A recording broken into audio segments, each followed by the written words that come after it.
Have you ever made a small mistake, a simple oversight, that ended up changing your entire life? I'm not talking about missing your bus or burning dinner. I mean a mistake so fundamental it unravels the very fabric of who you thought you were. What would you do if a simple mix-up at work didn't just earn you a reprimand, but put you on the radar of the most dangerous man in the city? Let me know in the comments what the smallest mistake you've ever made that had the biggest consequence was, because mine started with a dusty old book. The rain pattered against the tall, arched windows of the Sterling City Archives, a relentless, mournful rhythm that had been the soundtrack to my life for the past 5 years. To me, that sound wasn't sad, it was comforting, a muffled barrier between my world of silent, sleeping history and the loud, chaotic pulse of the city outside. My name is Elara Vance, and my life was a catalog of quiet things. The scent of aging paper and leather binding was my perfume. The gentle scuff of my shoes on the marble floor was my anthem. I found solace in order, in the meticulous arrangement of stories that had long since ended. That Tuesday began like any other. The archives were nearly empty, save for a few doctoral students hunched over microfiche readers, their faces bathed in the dim glow of the screens. My project for the week was a collection of ledgers from the 1940s, donated by a defunct downtown accounting firm. They were brittle, their spines chilled and stiff with age. My job was to assess, repair, and catalog them. It was painstaking work, the kind that made most people's eyes glaze over. But for me, it was a meditation. My fingers, stained with the faint, dusty residue of the past, traced the elegant cursive inside. Shipping manifests, payrolls, accounts receivable, the mundane poetry of a bygone era.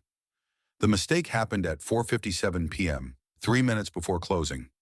I was packing up the ledgers for secure storage in the climate-controlled vault. My mind, admittedly, was already drifting. I was thinking about the leaky faucet in my small apartment, the grocery list I needed to make, the comforting prospect of a hot cup of tea and a novel that wasn't a primary source document. In my haste, my hand brushed against two ledgers that looked nearly identical, bound in the same dark, emerald green leather, both stamped with a simple, unassuming, gold leaf design. One was the last of the accounting firm's collection. The other had been sitting on a separate cart, part of a private sealed collection waiting for preliminary assessment. I didn't notice the subtle difference in weight, the almost imperceptible variance in the worn texture of the binding. I packed the wrong one into my archival tote. A simple, careless swap, an act of momentary distraction. I didn't realize my error until I was home, the city lights of Sterling Heights twinkling through the drafty windows of my fourth-floor walk-up. The thunderstorm that had been threatening all day had finally broken, and the wind howled around the groaning pipes of the old brick building. I decided to do a bit of preliminary condition reporting from home, a common practice for me. As I laid the ledger on my small wooden desk, the lamplight caught the cover. It wasn't the accounting firm's ledger. The gold leaf, upon closer inspection, wasn't a floral design. It was a wolf's head, intricately detailed, its eyes seeming to glint with a life of their own. A cold dread, sharp and sudden, trickled down my spine. This was from the Volkov collection, a name I knew only from hushed whispers among the senior archivists and frightening headlines in the news. The Volkov family didn't just have money. They were an empire built in the city's shadows, a syndicate whose influence was felt in every corner of Sterling City but never seen. And this ledger, I instinctively knew, was not something meant for public or even private archival. It was a secret. My heart began to race, a frantic drum against the backdrop of the storm. I had to return it, immediately. But the archives were closed, locked down for the night. My mind spun with protocols I had violated. A breach of trust. A fireable offense. My hands trembled as I opened the cover. Maybe it wasn't so bad. Maybe it was just family history, birth records. The first page shattered that hope. It wasn't written in English, but a mix of Cyrillic script and what looked like a complex numerical code. Names were listed, followed by dates and long strings of numbers. It wasn't a family tree. It felt transactional, colder. I flipped a few pages, my blood running cold. Tucked between two pages was a small, sepia-toned photograph of a man with dark, intense eyes and the ghost of a smile. He looked hauntingly familiar, though I couldn't place him. The back of the photo was blank. A floorboard creaked in the hallway outside my apartment. I froze, my breath shallow, clutching the heavy ledger to my chest. It was probably just my neighbor, Mrs. Gable, and her yapping terrier.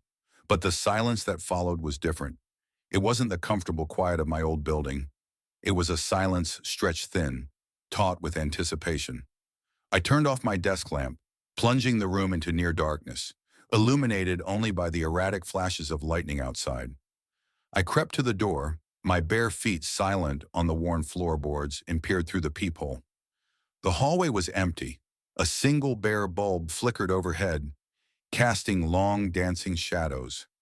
I was being paranoid. Of course I was. Who would know I had the book? I had only been home for an hour.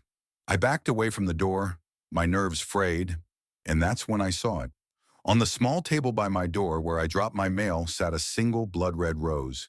It was fresh, its petals still holding droplets of water, as if it had just been brought in from the rain. It hadn't been there when I came in. I didn't scream. The fear was too deep for that, a cold, solid weight in my stomach. Someone had been in my apartment. They had been here, and they had left a message.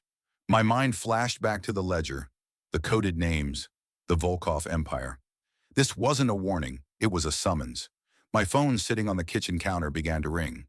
The shrill electronic sound ripped through the quiet of my apartment, making me jump. My caller ID was blank, block number. With trembling fingers, I answered it, holding it to my ear without speaking.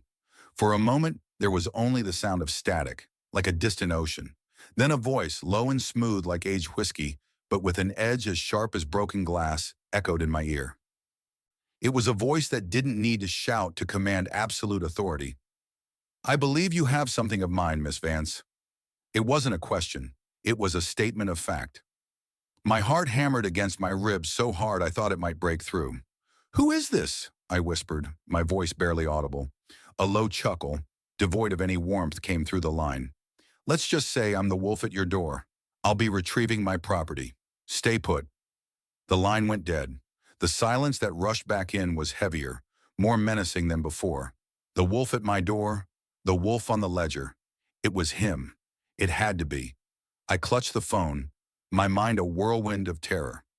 I should call the police. But what would I say?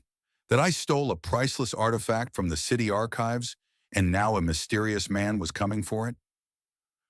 That I was holding a book belonging to a crime syndicate? I would lose my job, my career, and be implicated in something far beyond my comprehension. I was trapped. I looked around my small, safe apartment. It didn't feel safe anymore. It felt like a cage. The rose on the table seemed to mock me, its vibrant red a splash of violence in my muted beige world. The scent of it, rich and heavy, drifted through the room, a perfume of danger. I had less than a minute to decide.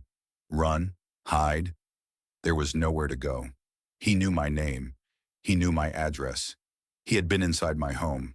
He was a ghost, a shadow, and he was coming for me. My entire life I had curated quiet. I had built walls of books and history around myself, believing they could protect me from the unpredictability of the world. Now, with one small mistake, I had invited the world's most dangerous predator inside. The sound of slow, deliberate footsteps ascending the stairs from the ground floor began to echo in the stairwell. They were unhurried, confident. Each step was a hammer blow against my fraying nerves. He wasn't coming. He was already here. I backed away from the door, clutching the heavy green ledger like a shield. The footsteps stopped directly outside my apartment. A heavy silence fell, broken only by my own ragged breathing and the drumming of the rain. I held my breath, waiting for the splintering of wood, the violent crash of the door breaking down. Instead, there was a soft, polite knock. The sound was so incongruous, so civilized, it was more terrifying than any act of violence.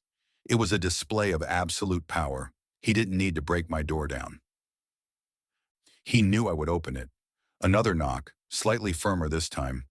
"Elara," the voice from the phone murmured, easily penetrating the thin wood of the door. "Don't be rude."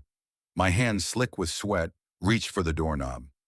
My life of quiet order was over. I was about to open the door to chaos. He was even more imposing in person. The man standing in my dimly lit hallway seemed to suck all the air out of the space. He was tall, dressed in a bespoke black suit that probably cost more than my entire year's salary. Rainwater dripped from the shoulders of his overcoat onto the worn floorboards. His hair was as dark as a raven's wing, slicked back from a face that was all sharp angles and severe beauty. But it was his eyes that held me captive. They were the color of storm clouds, intelligent and utterly merciless. He was the wolf, and I was the lamb he had cornered. He offered the ghost of a smile, though it never reached his eyes. Dante Volkov, he introduced himself, his voice the same calm, lethal purr from the phone. May I come in? He didn't wait for an answer, stepping past me into my apartment, his presence immediately dwarfing the small, cozy space. He moved with a predatory grace, his gaze sweeping over my collection of books, my neatly arranged desk, my half-empty cup of tea. It felt like a violation, his dangerous energy seeping into the very walls of my sanctuary. His scent filled the air, a subtle mix of expensive cologne, sandalwood, and the cold, clean smell of rain. He stopped in the center of the room and turned to face me, his stormy eyes finally landing on the ledger I was still clutching to my chest. My book, he said simply. I hugged it tighter. How did you find me? How did you know I had it? His smile widened slightly, a flash of white in the dim light. Miss Vance, in my world there are no secrets. There are only temporary delays in acquiring information. I know you work at the archives. I know you make $93,000 a year. I know you prefer Earl Grey tea to English breakfast, and that you have been restoring a collection of ledgers from the 1940s. And I know that at 4:57 p.m. today, you took the wrong one home. The sheer detail of his knowledge was staggering. It felt like he had peeled back my skin and read the story of my life. I was no longer a person. I was a file, a collection of data points he had effortlessly accessed. What do you want? I asked, my voice trembling. I've already told you. I want my book. He took a step closer. I instinctively took a step back, my back hitting the wall. It is a family heirloom. It is not meant for public consumption. I didn't mean to take it, I stammered. It was a mistake. I was going to bring it back first thing in the morning. I know, he said, and the calmness of his admission was more unsettling than any threat. He was now standing directly in front of me, so close I could feel the warmth radiating from his body. He was a furnace of contained power. He reached out, not for the book, but to gently tuck a stray strand of hair behind my ear. His touch was surprisingly soft, but it sent a jolt of pure electricity through me, a mixture of terror and a strange, unwelcome flutter in my chest. That's what makes this so interesting, an innocent mistake. A crack in an otherwise perfectly ordered life. His eyes dropped from my face to the ledger in my arms. Have you opened it? I couldn't lie. He would know. I gave a small, terrified nod. His expression didn't change, but I felt the atmosphere in the room grow colder. And what did an archivist like you make of my family's records? I couldn't read most of it. It's in code. But not all of it, he surmised, his gaze sharp, analytical. You saw the names. You saw the numbers. He paused, his eyes locking onto mine again. And you saw the photograph. I swallowed hard. Who was he? The man in the picture? Dante's jaw tightened almost imperceptibly. Someone my family has been looking for a very long time. A loose end. He extended his hand. The book, Elara. My fingers wouldn't obey. The archivist in me, the part that revered history and secrets, refused to let it go. This book wasn't just an heirloom. It was a testament to a dark, hidden history of the city, and it had a story to tell. Seeing my hesitation, Dante sighed, a soft, impatient sound. You have a choice. You can give me the book, and I will walk out of your life. I will forget your name, your address, your preference in tea. Your quiet little world will be restored. Or, he leaned in closer, his voice dropping to a conspiratorial whisper. You can keep it, and in doing so, you will keep me. You will become a part of its story, a new entry in the ledger. The choice should have been easy. It should have been the simplest decision of my life. Give him the book, lock the door behind him. Pretend this night, this man, this terror never happened. But a reckless, defiant part of me, a part I never knew existed, was captivated. For my entire life, I had lived among the ghosts of other people's stories. For the first time, I was being offered a role in a story of my own, a dangerous, terrifying, but undeniably real one. "Why me?" I whispered. "You could have sent one of your men. You could have broken down the door and taken it." "I could have," he agreed, his eyes searching my face, as if trying to decipher a code within me. But I was curious. I wanted to see the woman who could so carelessly walk out with the heart of my empire under her arm. I wanted to see what you would do when the wolf came knocking. He held my gaze for a long, breathless moment. The world outside, with its wailing sirens and drumming rain, faded away. There was only the intense magnetic pull of his presence, the silent challenge in his eyes. Then, with a resolve that came from some hidden wellspring of strength deep inside me, I made my decision. I did not hand him the book. A slow smile spread across Dante Volkov's face. It was the first genuine one I'd seen, and it was devastating. It was the smile of a predator who had just seen its prey bare its teeth. "Interesting," he murmured. He did not take the book by force. Instead, he stepped back, creating a space between us. "Very well, keep it, for now. But understand this, Elara Vance." He walked to the door, his hand resting on the knob. He turned back to look at me one last time, his eyes burning with an intensity that seared itself into my memory.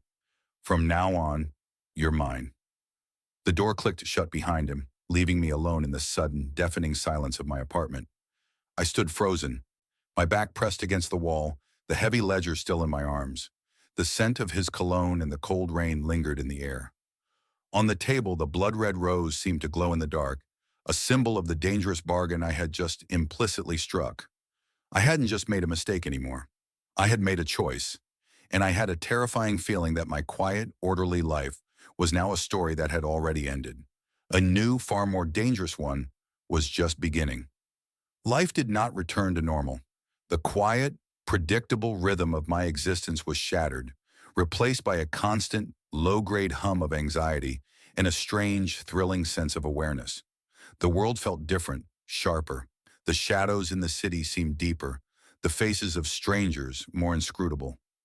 Dante Volkov had walked out of my apartment, but he had never really left. His presence was a ghost that haunted my every move. It began with the flowers. The day after our encounter, a bouquet of 24 blood-red roses was delivered to my desk at the archives. There was no card. My colleagues buzzed with speculation. "You have a secret admirer, Elara." My boss, Mr. Abernathy, had chuckled. I forced a smile, but my blood ran cold. It wasn't admiration. It was a statement of ownership. He was marking his territory. Then came the books. A series of first-edition classic novels began appearing on my doorstep, wrapped in simple brown paper. The Count of Monte Cristo, Wuthering Heights, The Picture of Dorian Gray, stories of revenge, obsessive love, and dark secrets. Each one was a message, a carefully chosen piece of a conversation he was having with me from afar. I was both terrified and captivated. No one had ever understood my love for the tangible history of a book like this. He wasn't just watching me, he was learning me. The surveillance was constant, but subtle. A black SUV, the kind with tinted windows that absorbed the light, would be parked across the street from my apartment in the mornings. A man I'd never seen before would be reading a newspaper at the far end of the library when I took my lunch break. I started feeling like a specimen under a microscope, my every move observed, recorded, and analyzed. I clutched the pepper spray in my coat pocket, but I knew it was a useless talisman against the kind of power Dante Volkov wielded. Sleep offered little escape. My dreams were a chaotic mix of coded ledgers and stormy gray eyes. I would wake up with my heart racing, the echo of his voice in my head. "From now on, you're mine." The words were a brand on my soul, a claim I had foolishly allowed him to make. Part of me, the logical, sensible archivist, screamed to go to the police, to hand over the ledger and confess everything. But another, more reckless part of me was paralyzed by a morbid curiosity. This was the most alive I had ever felt. My world, once a monochrome landscape of beige and gray, was now saturated with the vibrant, terrifying colors of his world. I spent every spare moment with the Volkov ledger. It became my obsession.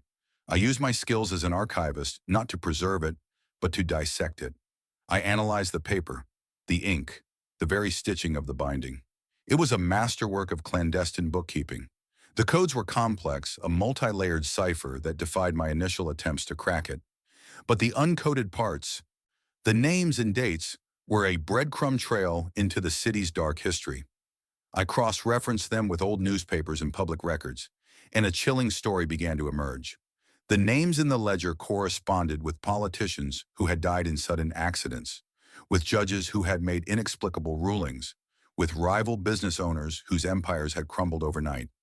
This wasn't just a book, it was a weapon, a detailed account of how the Volkov family had built their throne on the bones of their enemies. And still, in the middle of this dark tapestry, was the photograph of the smiling man with the familiar eyes. I couldn't shake the feeling that he was the key to all of it. One rainy Thursday, about 2 weeks after my life had been upended, I was working late, trying to lose myself in the familiar comfort of my work. The archives were silent, the vast halls echoing with the drip of water from a leaky ceiling tile. As I was locking up the main reading room, I felt it again, that prickling sensation on the back of my neck, the feeling of being watched. I turned and he was there, standing at the end of a long aisle of bookshelves, half shrouded in shadow. It was Dante. My breath caught in my throat. He hadn't made a sound. "The archives are closed," I said, my voice coming out stronger than I expected.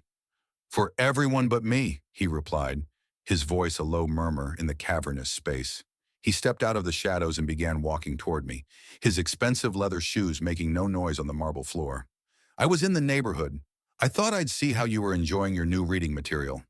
"I want you to stop," I said, standing my ground as he approached.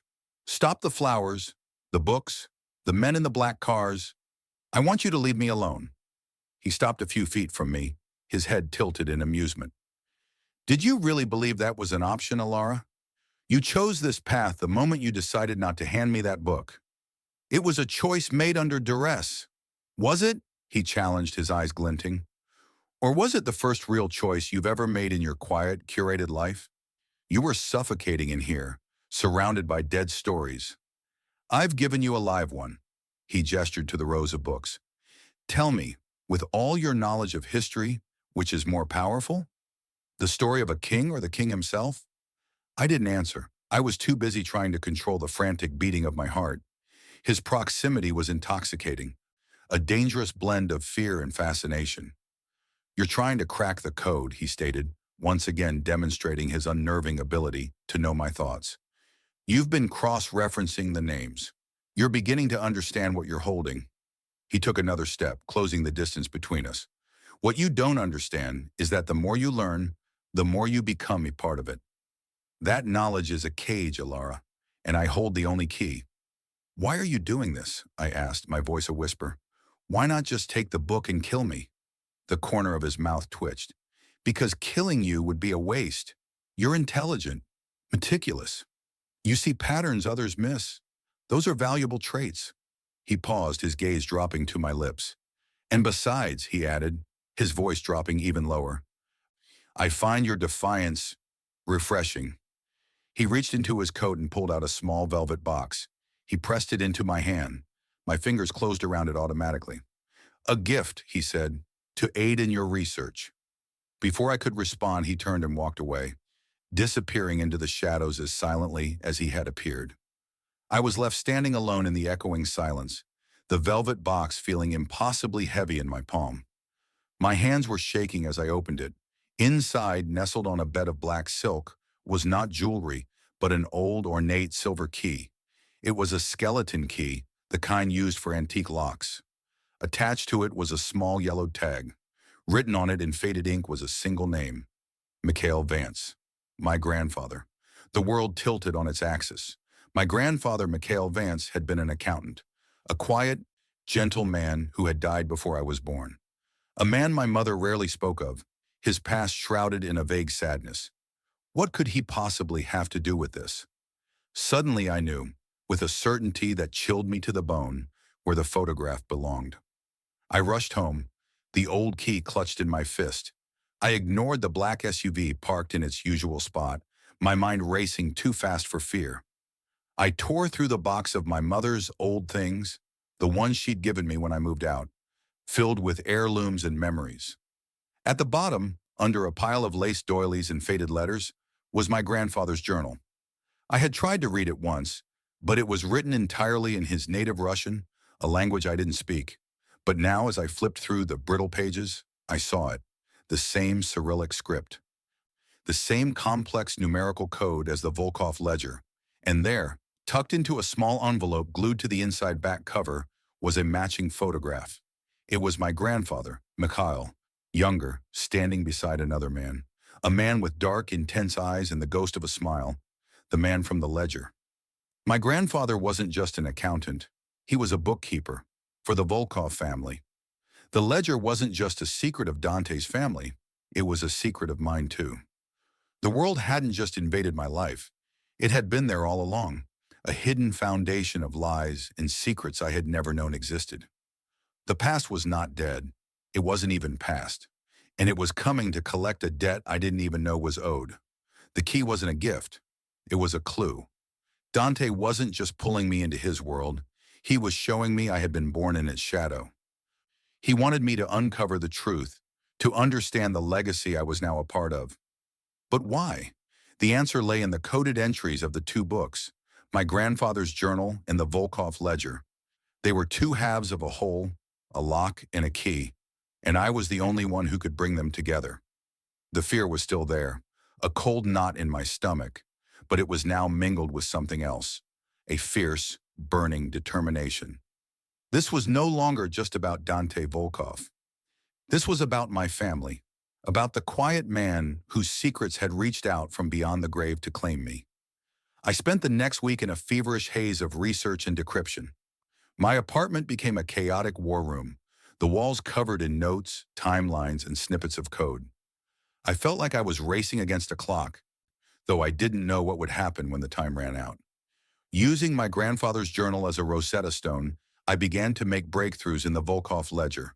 The code was a brilliant layered system based on literary passages and obscure historical dates. A cipher only two bookkeepers, two lovers of history, could have designed. The story that unfolded was darker than I could have imagined. My grandfather and Dante's father, Dmitry Volkov, had been more than employer and employee. They had been friends, immigrants who had built an empire together in a new land. But they had a rival, another powerful family named the Morozovs, led by the ruthless Ivan Morozov. The final, most heavily coded entries in both books chronicled a great betrayal. Ivan Morozov had framed Dmitry for a crime, using forged evidence to turn the authorities against him. But my grandfather Mikhail had been one step ahead. Before Dmitry was arrested and later died in a suspicious prison riot, Mikhail had created this ledger. It wasn't just an account of the Volkovs' illegal activities. It was a trap. It contained the irrefutable proof of Dmitry's innocence and Ivan's guilt, hidden within the codes. But then, my grandfather had disappeared. The official story was that he had fled the country. But his last journal entry was a single, chilling sentence. Ivan knows. He is coming for me. I have hidden the heart. The wolf's son must find it. He hadn't fled. He had been silenced. And the ledger, the heart, had been lost, eventually ending up as part of a miscellaneous donation to the archives, a ticking time bomb waiting for someone to find it. Dante wasn't just testing me. He was using me. He knew who I was all along. He knew my grandfather had created the key to destroying his family's oldest enemy.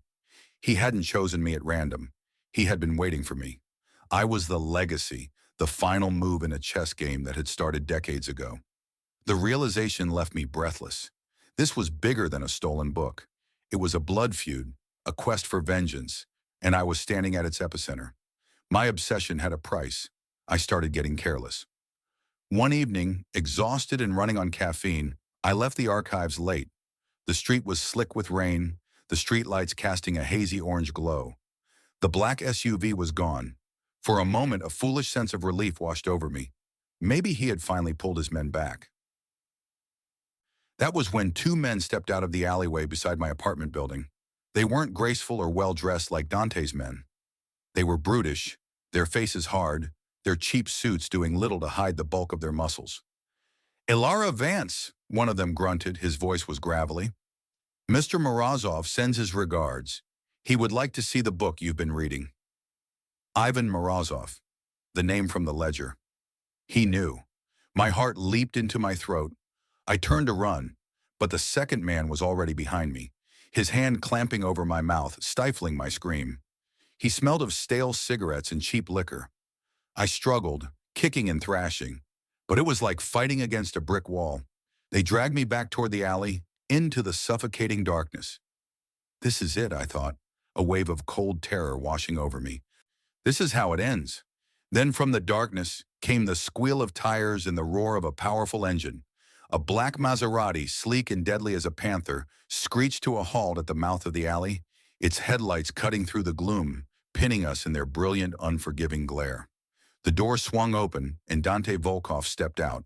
He was not wearing a suit now, but dark jeans and a black cashmere sweater that did little to conceal the weapon holstered at his hip. He moved with a terrifying calm, his face an unreadable mask of fury. "I believe," he said, his voice dangerously soft, "that you have something of mine." The men holding me hesitated, their bravado evaporating in the face of the true apex predator. They were thugs. He was a king. "Get lost, Volkov," the first man snarled, trying to regain his footing. "The girl is with us now." Dante simply smiled, a cold, predatory baring of teeth. "That's where you're wrong." What happened next was a blur of brutal, efficient violence. Dante moved with a speed that was almost inhuman. There was the sickening crack of bone as he broke the first man's arm, the grunt of pain as he drove his knee into the second man's stomach. In less than 10 seconds, both men were groaning on the wet pavement, and I was free. Dante didn't even glance at them. His stormy eyes were locked on me, blazing with a cold fire. He strode forward and grabbed my arms, his grip firm, almost painful. He wasn't gentle. He was furious. "Are you hurt?" he demanded, his voice a low growl. I shook my head, too shaken to speak. "What did I tell you?" he snarled, pulling me closer. "I told you that you were mine. That means you are under my protection, and it means you do not walk home alone in the dark when you are holding the key to my family's entire history." I thought you were gone," I stammered. "The car wasn't there." "I am never gone," he said, his voice raw. "I pulled my visible surveillance because Morozov's men were getting too close. I had my best people on you, hidden. Did you really think I would leave you unprotected?" The revelation that he had a second, invisible layer of security around me was both terrifying and strangely comforting. He had been watching over me, a dark guardian angel I never knew I had. He bundled me into the passenger seat of his Maserati, the smell of rich leather and his cologne surrounding me. He drove with a controlled recklessness, the city lights blurring into streaks of color. We didn't go to my apartment. Instead, we drove to a part of the city I had only ever seen from a distance. The old industrial district, now a chic, gentrified area of converted lofts and warehouses. He pulled up to a massive, converted textile factory from the 1940s with exposed brick walls and enormous windows that overlooked the Sterling River. This was his home, his fortress. Inside, the loft was a stunning display of minimalist luxury and raw power. Soaring ceilings, polished concrete floors, a wall of glass that offered a panoramic view of the glittering city. It was a space designed for a man who owned everything he surveyed. He poured 2 glasses of amber liquid from a crystal decanter. He handed one to me. My hand was still shaking, and the glass rattled against my teeth as I took a sip. The whiskey burned a welcome trail down my throat, steadying my nerves. Dante stood before the massive window, looking out at the city that was his kingdom.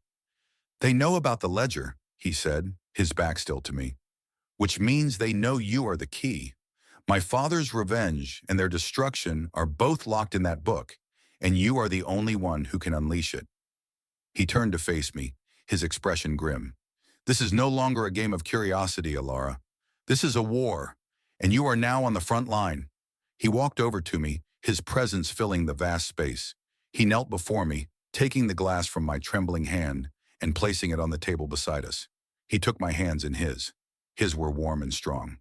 "You have 2 choices," he said, his voice losing its harsh edge, becoming something more intense, more personal. Choice 1.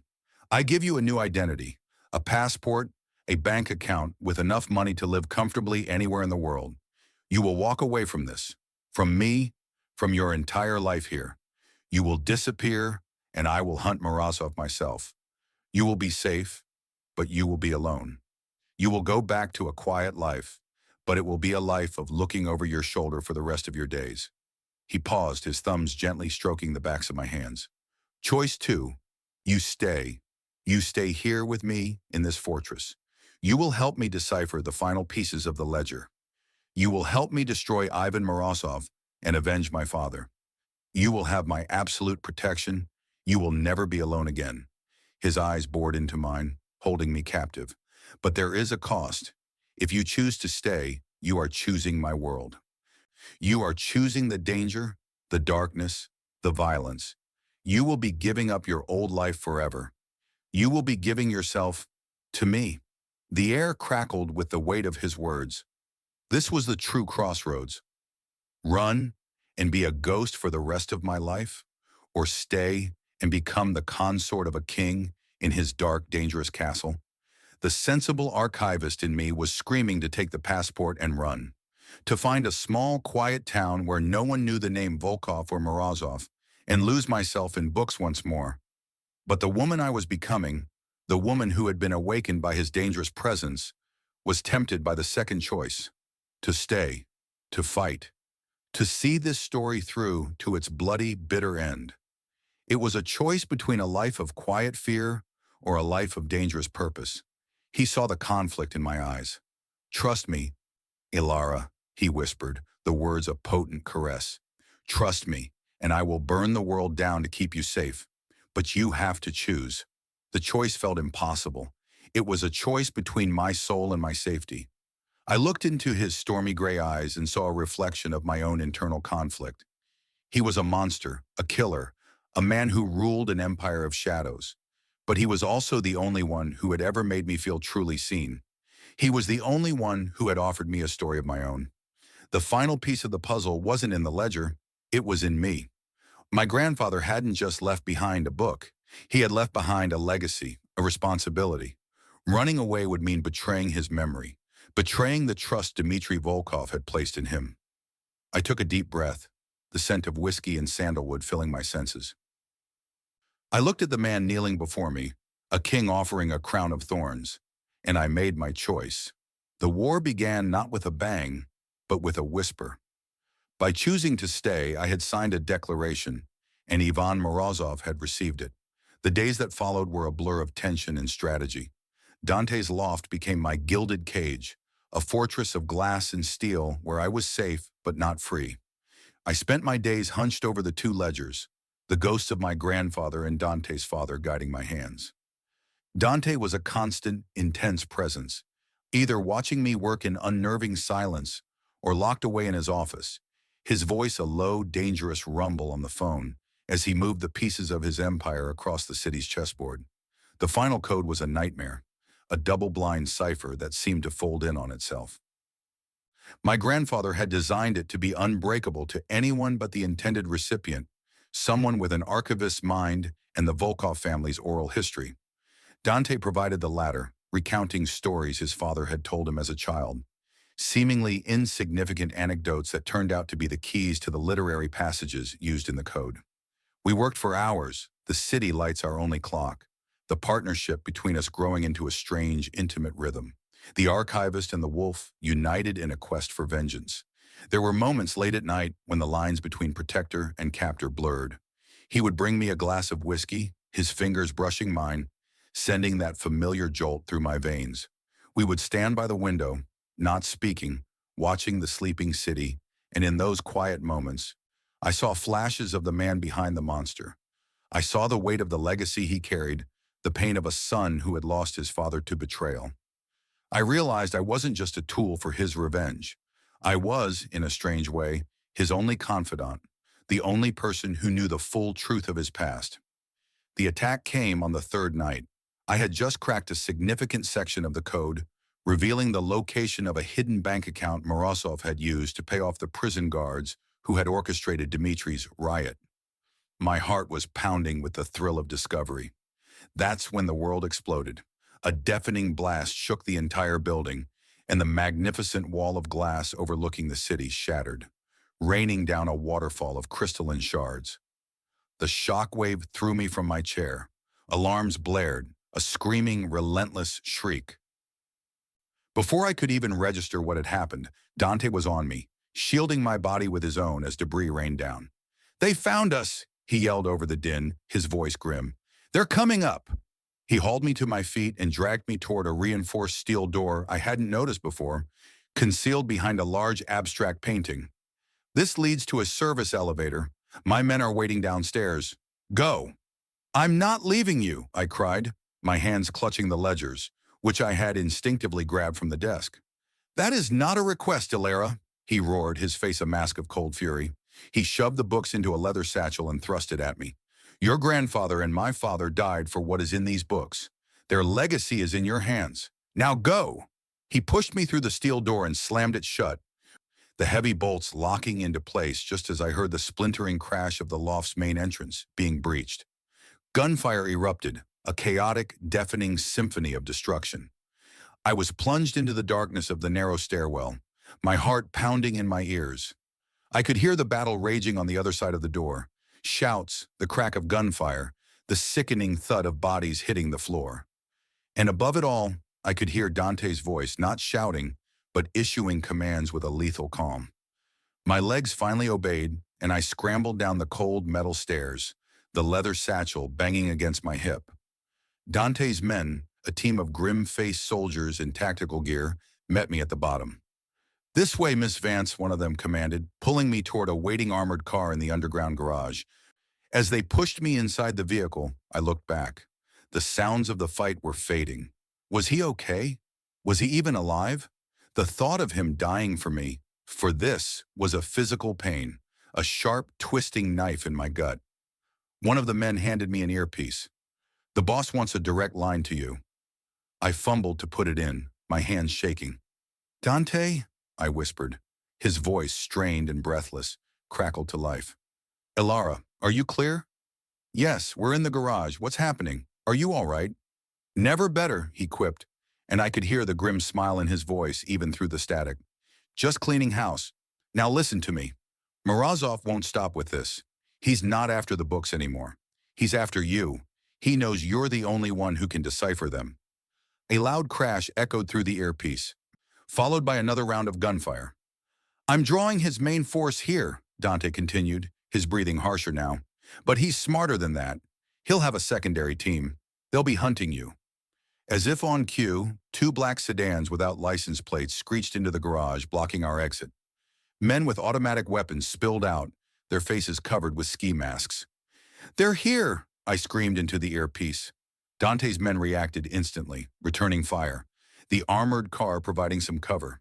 The garage became a war zone, the air thick with the smell of gunpowder and the deafening retort of gunfire. "Elara, the final code!" Dante's voice was urgent, cutting through the chaos. "The part about the betrayal. My grandfather said the key was in the date of the photograph. What is it?" My mind raced. The photograph. The one of my grandfather and his father? I ripped the satchel open, my fingers frantically searching for it. I found it, pulling it out into the strobing light of the gunfight. There was no date on the front or back. It was a trick. "There's no date," I yelled. "Think, Elara. Your grandfather was an archivist, a historian. What is the most important part of a photograph?" "The context, the background." I squinted at the faded image. Behind the two smiling men was a building, and on it, a cornerstone with a date clearly carved into it, October 23rd, 1948. "October 23rd, 1948, I relayed. "The Battle of El Alamein," Dante breathed through the comms. "My father's favorite story, a battle won by deception." He rattled off a series of numbers. "That's the literary key, page, line, word. Cross-reference it now, Elara." "It's the last piece." With bullets pinging off the armored plating of the car, I opened the ledger, my fingers flying across the page, my mind a whirlwind of numbers and letters. My grandfather's system came alive in my hands. The numbers from Dante corresponded to a passage about deception in a book about the battle. Applying that key to the final, coded entry, the letters rearranged themselves, the secret finally giving itself up after decades of silence. It was a confession. A signed, dated confession from Morozov's own right-hand man, detailing how they had framed Dmitry Volkov, complete with bank transfers, witness payoffs, and the order to have him killed in prison. My grandfather had coerced the confession and hidden it in plain sight, a poison pill waiting for the right person to activate it. "I have it," I whispered, my voice filled with awe. "I have it all, Dante. It's a full confession." A moment of pure, triumphant silence on the other end. "Good girl," he said, his voice laced with pride. "Transmit it. Send the decrypted file to the number I'm forwarding to you now. It's a direct line to the district attorney, the one man in this city Morozov couldn't buy." As I hit send, a new sound filled the air, the thrum of helicopter rotors. But it wasn't a news chopper. It was a military-grade attack helicopter, black and menacing, bearing the Volkov Wolf insignia. It descended into the garage, its spotlights blinding Morozov's men. Dante's voice came through the comms again, no longer strained but filled with the cold, absolute authority of a king reclaiming his throne. "The game is over, Ivan," he said. And I knew somehow Morozov was on the other end of his line. "You've lost." The remaining thugs, caught between Dante's ground forces and the helicopter, threw down their weapons and surrendered. The battle was over. The aftermath was silent. Dante's men secured the area, their efficiency chilling. I sat in the armored car, the adrenaline slowly draining away, leaving me feeling hollow and shaky. The sun was beginning to rise, casting a pale, gray light into the ruined garage. An hour later, Dante appeared. He was bruised, his expensive sweater was torn, and there was a gash over his eyebrow, but he was alive. He walked to the car and opened my door. He didn't say a word, just looked at me, his stormy eyes searching my face. Then he reached in, gently cupped my face in his hands and kissed me. It wasn't a soft, gentle kiss. It was rough, desperate, and possessive. It was the kiss of a man who had walked through fire and come out the other side, claiming his prize. It was filled with all the violence, fear, and triumph of the night, and I responded with equal ferocity, my hands tangling in his hair, clinging to him as if he were the only solid thing in a world that had come apart at the seams. When he finally broke the kiss, he rested his forehead against mine, his breathing ragged. "It's done," he whispered. "Morozov has been arrested. The evidence was undeniable. It's over." The city was safe. The war was won. But my quiet, simple life was a casualty, gone forever. He looked at me, his expression more serious and vulnerable than I had ever seen it. "The choice I gave you before, Elara, it's gone. You can't disappear now. You are tied to me, to my name, forever. Morozov's people will never stop looking for you. The world will never be a safe place for you again." I knew he was right. There was no going back to the archives, to my quiet apartment, to the woman I used to be. "So I have only one choice left," I said, my voice steady. "To stay," he confirmed, "to embrace this world, to embrace me." He searched my eyes, looking for any sign of doubt, of fear. "It will not be an easy life. It will be a life of shadows and danger. But I will protect you with my last breath. I will give you my entire empire to command. I will lay the world at your feet." He paused, his voice dropping to a raw whisper. "All I ask for in return is you." I looked at Dante Volkov, his face bruised in the morning light. The wolf, the monster, my protector, my captor. He was a paradox of darkness and light, of violence and a strange, fierce tenderness. The life he offered was terrifying, but the thought of a life without him, a life of running and hiding, was no life at all. My grandfather had started this story. Dante's father had been its victim, but I was the one who would finish it. I raised my hand and gently touched the cut over his eye. "You already have me," I said. A flicker of relief, so profound it was almost painful, crossed his face. He pulled me out of the car and into his arms, holding me so tightly I could feel the frantic beating of his heart against mine. Later that day, back in the ruined but secure loft, he brought me a new book. It was bound in the same emerald green leather as the ledger, but it was blank. The cover was stamped with two golden emblems, side by side, a wolf's head and a key. A new ledger, he said, placing it in my hands. For our story. I opened the pristine, empty book. My story with Dante Volkov. It would not be a quiet one. It would be a tale written in whispers and blood, in power and passion, in the ink of the city's darkest secrets. And I, Elara Vance, the quiet archivist, would be the one to write it. I looked at him, and for the first time, I wasn't afraid. He leaned in, his lips brushing against my ear, as he whispered the words that had once been a threat, but were now a sacred vow, a promise that bound us together in the heart of the storm. From now on, you're mine.